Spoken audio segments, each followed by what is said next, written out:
Cassandra Ryan.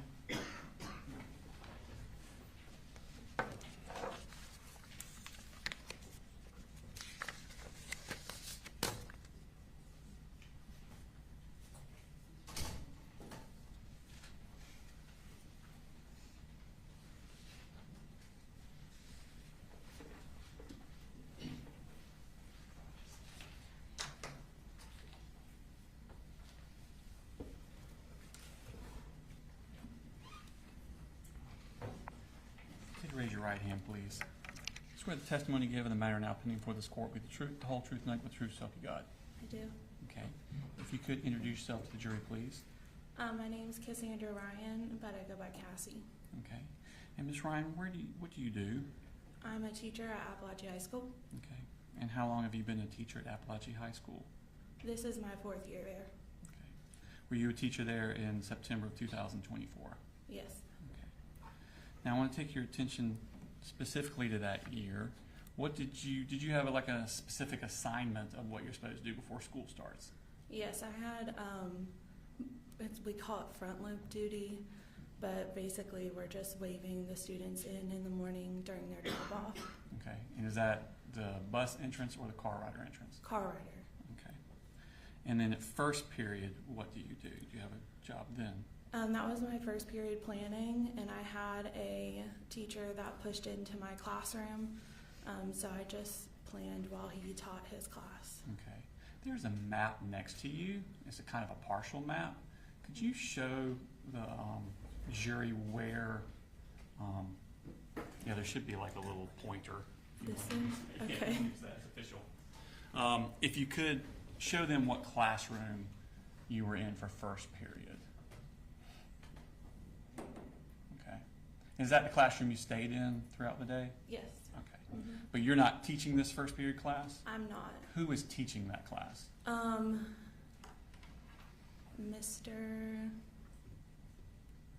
I can't remember. That's okay. That's okay. So first period, you're not teaching? No. Okay. What about second period? Yes. Okay. What course are you teaching? Algebra 1. Okay. And is it in that same classroom? Yes. Okay.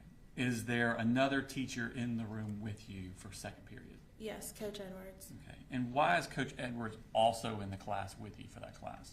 It's a co-taught classroom, so there's one teacher in there that is the math certified teacher, that would be me, and then there is a special education certified teacher in the classroom because the roster has a significant amount of students that have specific learning disabilities that can range. Okay. So Mr. Edwards would help those students out while you're teaching the entire class? Yeah, he's in there to support them through the learning, mainly during like independent work. Okay, thank you. So you showed the class that you have. Who's in the class next to you? To the left or right? To you, as you're facing out of your door to your left. Miss Greer.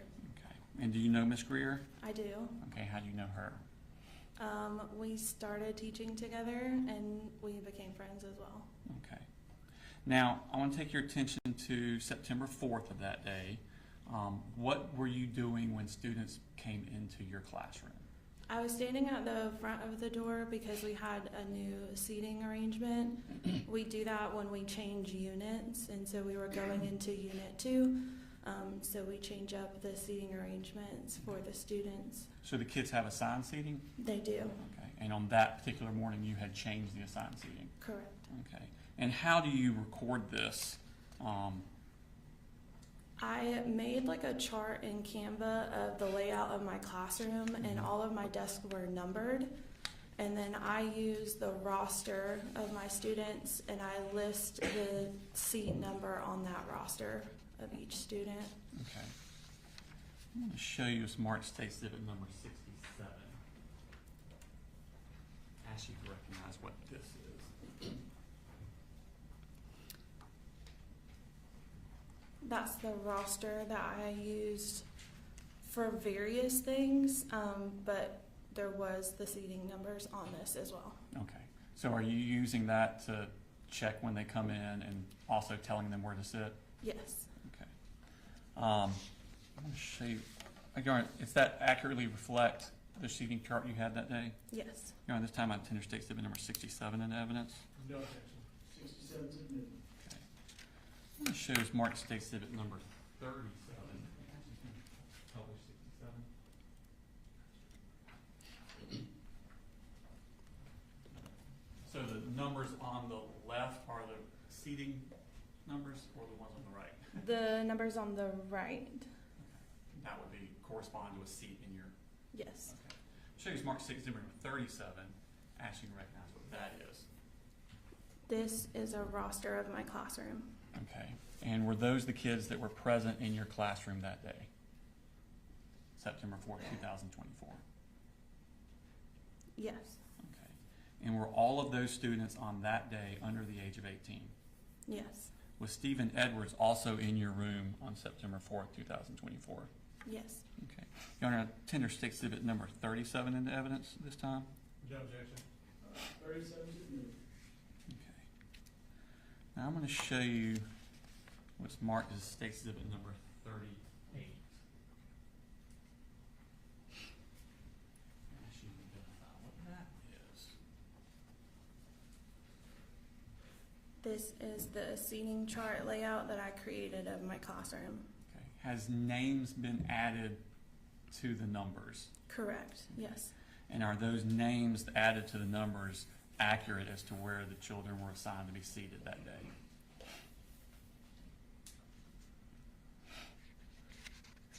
Yes.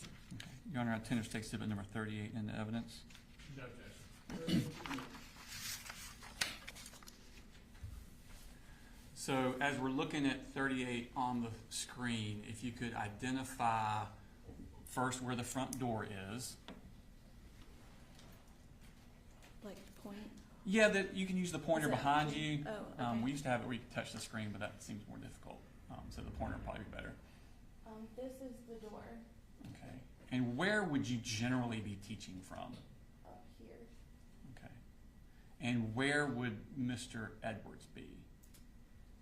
He wandered around the room, Mm-hmm. but this was his desk here. Okay. Is the other desk your desk? Yeah, like this is my desk, or that was my desk. This was his desk. Okay. And he just wandered to whichever child needed his help at the time? Yes. Okay. Just kind of observed. Did you, when the kids came into the classroom after you've assigned them their seat, do you do anything else with them as they're coming in?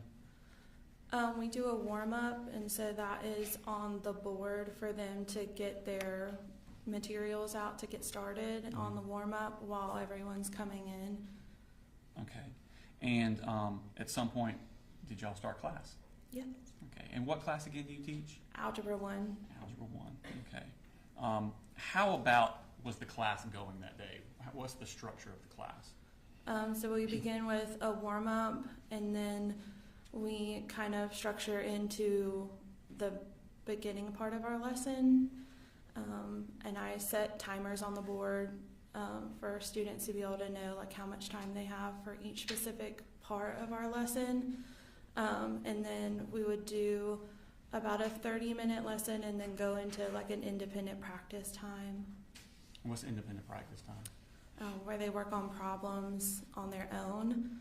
But this particular day, it was structured slightly different. So they had like 10-minute intervals where we were working through kind of difficult problems. The beginning of a unit is always typically the hardest because it's the first time they're seeing the material. And so the goal was to work through like chunking pieces of the material. And when they're doing this individually? No, they're able, so the reason why the groups are together is they're able to work with the people around them. Okay. What are you doing while they're working on these things?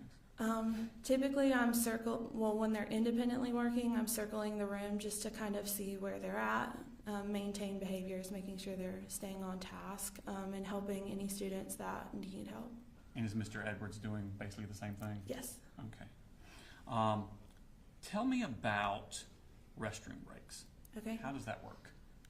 So you can see next to the door, there's a thing that says sign out.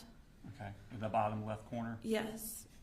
That is where there was a like a a chart where the students sign in and out to go to the restroom. But after the warm-up, students are able to ask to go, and typically Mr. Edwards would be the one, addressing who was going to the restroom, and they knew what order they were in.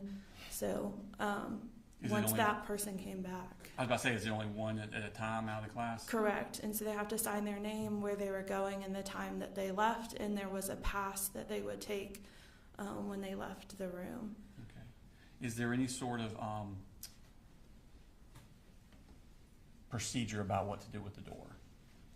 When they left the room, typically the goal is to have them shut the door. So at Apalachee, we have a shut door policy, and a lock door. So when we open our doors in the morning, we're careful not to twist it to where it's able to be like opened from the outside. Okay.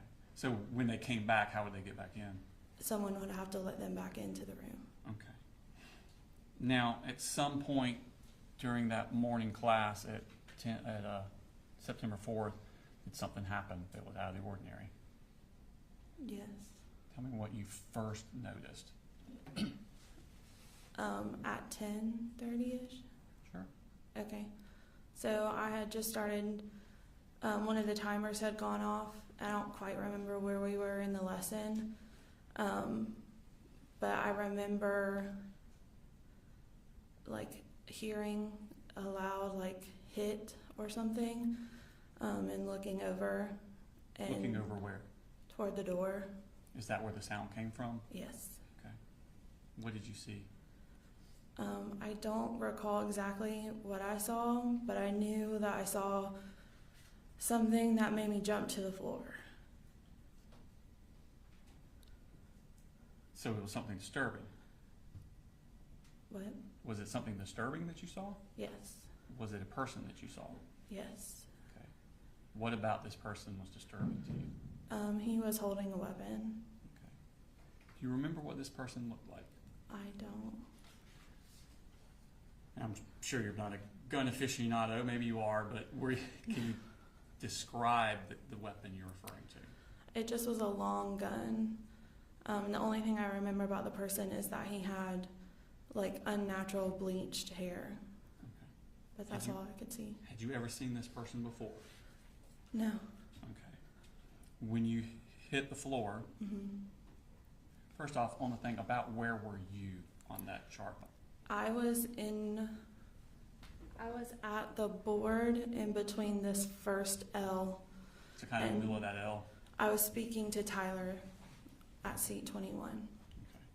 And did you dive somewhere, or did you just drop to the floor where you were? I dropped to the floor where I was, and I remember being faced towards the door and coming up in front of a bunch of book bags. Okay. And what happened at that point?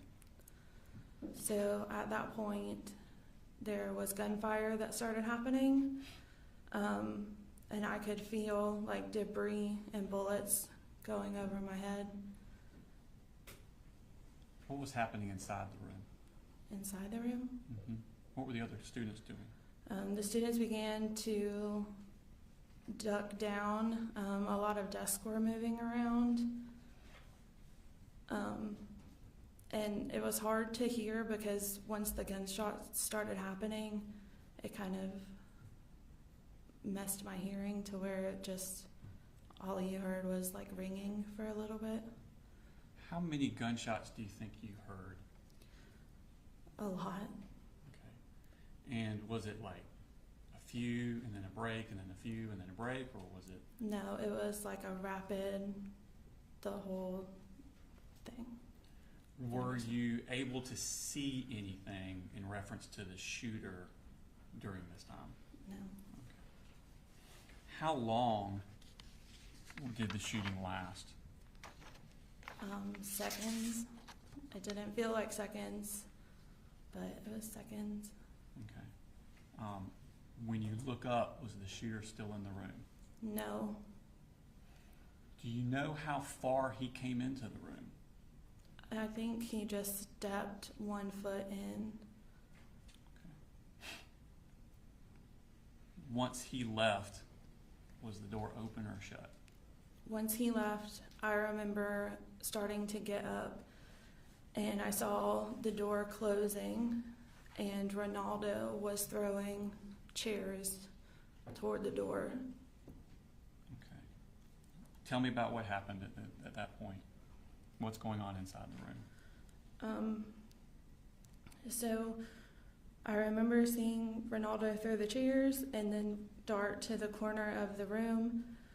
When I stood up, I was starting to walk toward the door, and then I heard Natalie say, "Mr. Hine had been shot."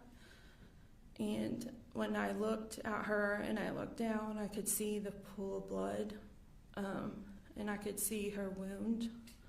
Was that Natalie Griffith? Yes. Okay. What wound did you see? Where was it? It was on her wrist, right above her wrist. I could see the bone exposed. How was she? Was she conscious?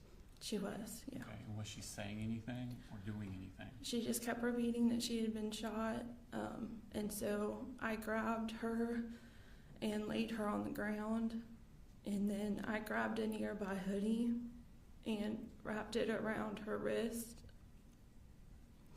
to try to help the bleeding. And then I heard Melanie say that she had also been shot.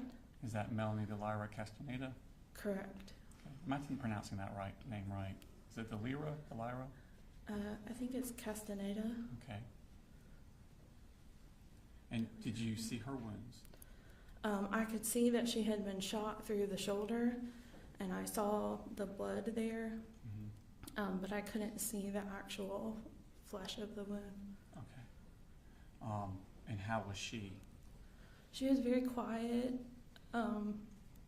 I think she was scared, but I've known Melanie for a little while before, and so she does have a very calm demeanor, and so she was very calm and quiet, and just grasping her shoulder.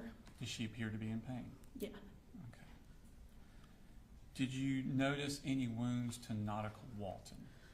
I did. So once I had laid Natalie down and I put Melanie next to Natalie, there was a group of girls that were already in the corner, and one of them, Hayden, had asked if we should move the smartboard in front of the door, and at that point I was trying to assess what was happening, and so I then saw Nautica on the ground, and she was quite frantic and grasping at the back of her leg. I couldn't see her wound or any blood, but she was in severe pain. Okay. And did you see Taylor Jones? I did not see Taylor Jones. Okay. Were you aware of any injuries to Jackson Beaver or Ronaldo Vega? I was aware that Ronaldo, after the police had come in, he had said something that he was also injured. And then when we had gotten out of the room and up to the top of the hill, Jackson had said that he asked me to look at the back of his leg, and he did have something lodged into the back of his leg. Okay. Did you see Christian Angulo in the room? Mm-hmm.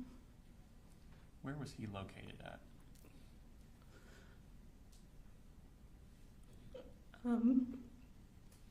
He was in front of the door.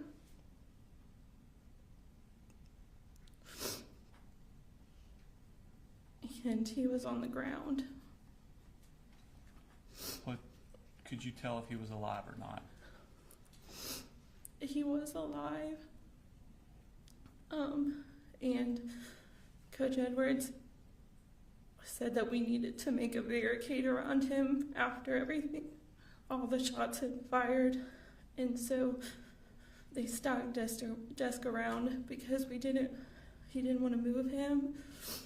And while I was helping Natalie and Melanie and Nautica in the corner, there was a moment where me and Coach Edwards had looked at each other and said that they needed to come because it wasn't good.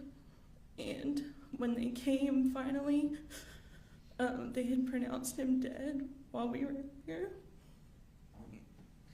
It shows Mark Stacy at number 39.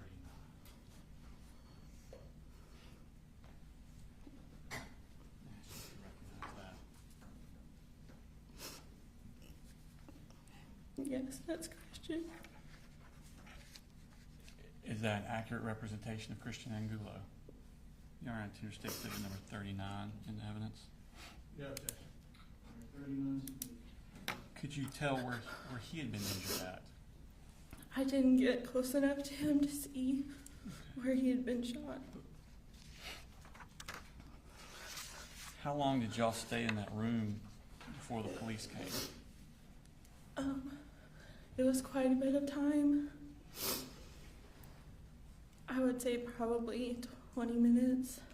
Okay. How did they get in the room, the police? They had a key. Then they had to push through all of the stuff that they had piled in front of the door. Y'all had barricaded stuff in front of the door? Ronaldo did. What did they do when they came in first? They had their weapons drawn and were telling them to put their hands up, but I had stood up out of the corner and walked in front of the middle of the room and said, "No, we need help." Okay. And did medical personnel start coming into the room? They did not. So I had started to tell them where everyone that I knew was hurt. And they had, at the beginning, asked me to help carry Natalie because there was only a few of them. And then more ended up coming into the room. Okay. So they took Natalie out? I didn't see them take Natalie out. So when they came in the room, they flipped the lights on. And that's when the students had noticed Christian on the floor. And they knew he wasn't with us anymore. And so the students began to get really upset. And they had pronounced him dead, but we had to walk by him out the door. Because he was right in front of the door? Yeah, and Martin started holding Brittany's face and telling her she could do it. And I had to grab Hayden and tell her that it was going to be okay, just to get them out the door. Where were they going? They were exiting us up towards the right, up the top of the hill after you leave J Hall. Okay. Did you stay at the top of the hill very long? No, or I don't know. We were the first ones up on the top of the hill. So y'all were like the first students evacuated? Mm-hmm. Okay. Did other students start coming out from other classrooms? They did. Okay. Did y'all stay on the hill or did they move you somewhere else? They started ushering us towards the football field. Okay. And what happened when you got to the football field? I started ushering students to the football field and waving my hands. And I came across two students that I had taught before. And they came up and hugged me. And they said, "Miss Ryan, why do you have blood on your hands?" And that's when I noticed that I had blood on my hands. And so, I just hid my hands because I didn't know where to go wash them yet. And we got up to the top of the hill. And I can't really remember what they were wanting us to do, but we just got all the students to the middle of the football field. At some point, did you realize that one of your students was missing? Yes, a student approached me and asked me where Mason was. That they had looked online and saw that he was in my classroom. And so I began helping them look for him. And at one point I came across Miss Schumerhorn. Mason's mother? Yes. Okay. And we began looking for Mason, and Miss Lee, which was his advisor, came and helped start looking for him. And we were thinking that maybe he heard what happened and had ran. Why did you think that? Because he had done that before. Not in high school, but in his earlier education. Does he have a learning disability? He does. Okay. How long did y'all look for Mason? Hours. It shows Mark Stay Sibby number 68.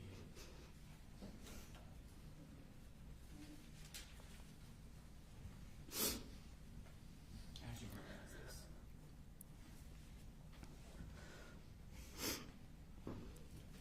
this. That's my sign in and out sheet. Is that the piece of paper you said was on the board where kids would sign out to the bathroom? Mm-hmm.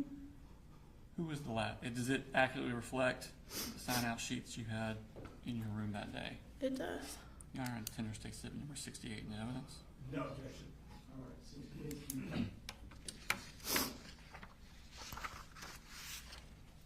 And who signed out last? Mason.